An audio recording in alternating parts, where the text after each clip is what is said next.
Hey guys, so let's talk taper week before a race while I'm only on a 30-minute easy zone 2 run. So taper week, the week before a race. Now ideally you would want to cut your mileage down by a good 25%.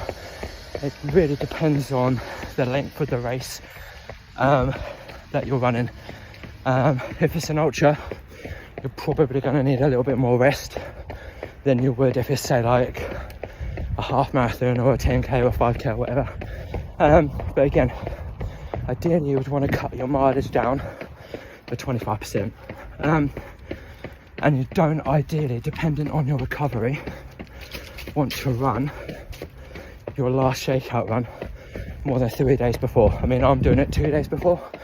I know I can recover quite well. I've been doing this a long time. So I know I've got the recovery there. If you're someone new and it's your first race, you know, your last run maybe want to be Wednesday and maybe keep it small.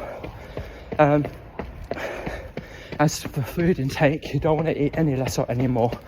You do want to carb up and possibly sodium up before your race or your challenge, whatever it is that you're doing, just so that you've got the adequate nutrition or adequate energy in your body, basically, so that you're not gonna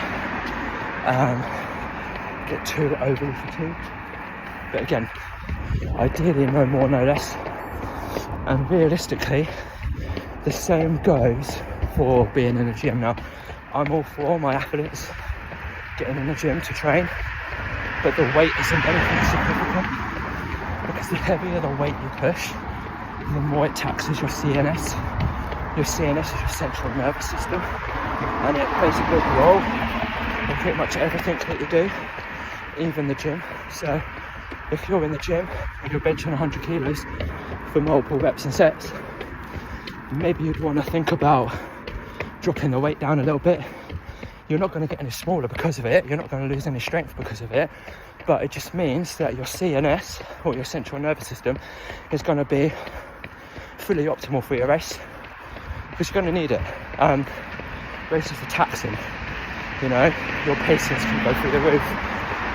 You might not even listen to the pacing, you might get caught up in all the buzz of the other racers around you, or the other people around you. You might forget to take on nutrition and stuff like this, so don't fry your CNS any more than it needs.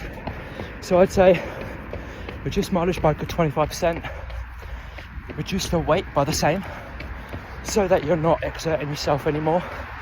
Prioritise stretching. I'm a big fan of dynamic stretching or active stretching. Get out for walks and stuff like this. But again, keep it light, keep it slow. Come there 3 days before, carb up, sodium up.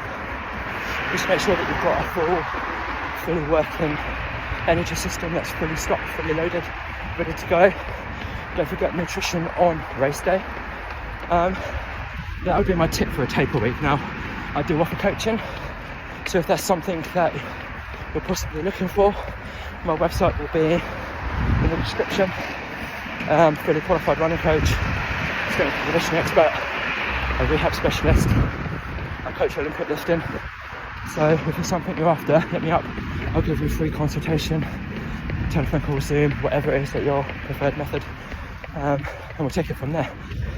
Basically, if you've got a race this weekend, go smash it. Don't put too much emphasis on times and stuff like this.